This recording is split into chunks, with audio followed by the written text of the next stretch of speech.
BCI testing has become an important adjunct in our care of patients, especially as they hit that 5-year mark. Normally, it's been the paradigm in the treatment of adjuvant treatment of breast cancer that the endocrine treatment continue, or actually the anti-estrogen therapy continue for 5 years. And we've been hard-pressed to find data to support going on. Recently, however, several trials, including the Atlas trial and others, have shown that there is an advantage for some women to go on to what's now called extended adjuvant treatment beyond the 5th year. Luckily, we have a test now called BCI, which can help us decide who of those women are actually going to see benefit from an additional 5 years.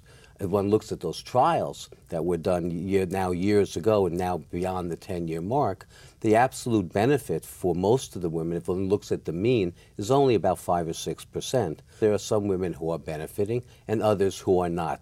And our goal is to try and, again, isolate those patients who are going to benefit from treatment, offer them continued therapy, and not give extended 5 or 10 more years of hormonal therapy to those women who are not going to benefit from it. So BCI is a test that separates those patients out. It offers a genomic profile of the tumor taken some 5 years ago, sometimes, and looks at the likelihood of benefit from continuing that treatment. And it uses a genomic panel completely distinct from the one that they may have had 5 years earlier. Oftentimes the patient will ask, well, didn't I do that before? And the answer, of course, is you did a genomic test to tell us what the value would be of chemotherapy, but this is totally different. It has no real overlap with the past. And again, will tell us whether or not you need to be treated beyond that 5th year, or can we just stop and be comfortable with that idea? And the idea of being able to stop potentially problematic hormonal therapy that they've endured for the 5 years prior is an amazing relief for these women, and not to be able to have to continue therapy. And on the counterpoint, knowing that there is something that's going to help them if they are at risk is, again, almost of the same benefit. I think that what we do is so interesting, because if you compare how we treated patients 10 years ago to now, it's vastly different. That was really just a cookie-cutter mold. You have breast cancer, it's this size, it's this stage, this is what you get. And we've moved so far past that. We still have a long way to go, but we really have moved so far past that. And it's because of these genomic tests that allow us to do that. It's educating the patient, it's educating ourselves about it. And when we talk about benefit, I mean, you use the word benefit so often, and it really comes down to that. There are no free rides. Everything that we do to treat a patient for their breast cancer has potential side effects. If the patient is not deriving any benefit and this treatment's not helping them, why would we put them at risk for any side effect? And that really is the crux of this.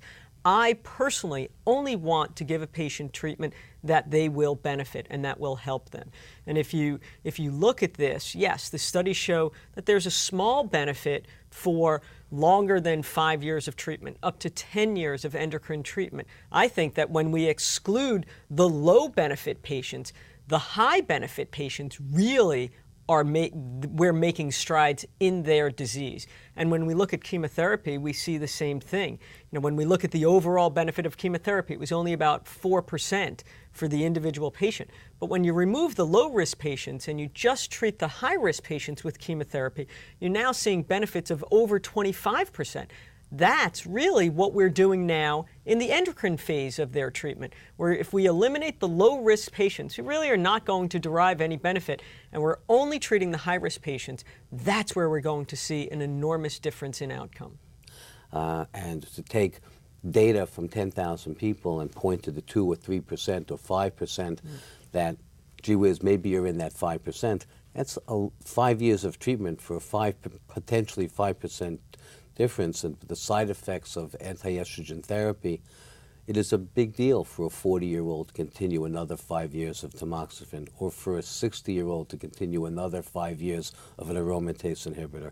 Those have consequences that are probably in excess of that 5 to 6% difference in long-term survivorship or disease-free survivorship. It's no longer one size fits all, and we're really treating the individual patient. I mean, this has changed so much that it actually, if I map out my discussions that I've had along the way with patients at their initial consult, it's really changed drastically from 10 years ago, where I could tell a patient if their cancer was greater than 1 centimeter, they were getting chemotherapy.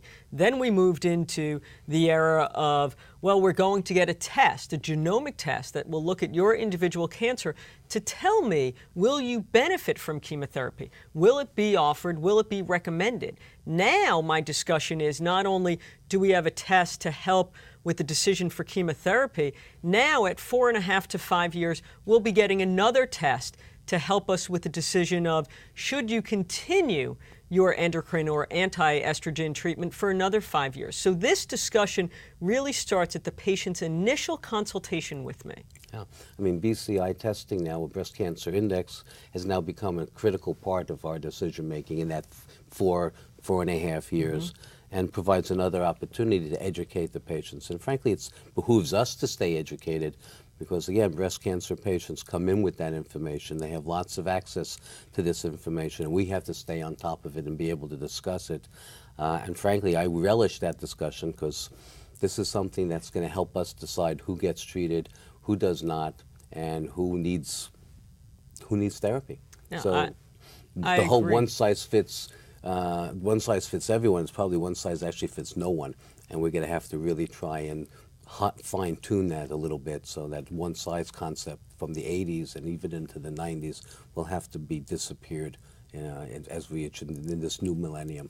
Yeah, forget the 80s and 90s. I think it continued into the early 2000s and really should not be present at all. I think BCI is an enormous advancement in how we treat breast cancer patients, especially with the recent studies that have come out saying that 10 years is better than 5. I think that's the one-size-fits-all approach. Our job is, with the help of these genomic tests, such as BCI, to really individualize those studies now to the patient. Yeah, and raise that 5% mark to something much more acceptable in terms of that risk-benefit analysis. Correct.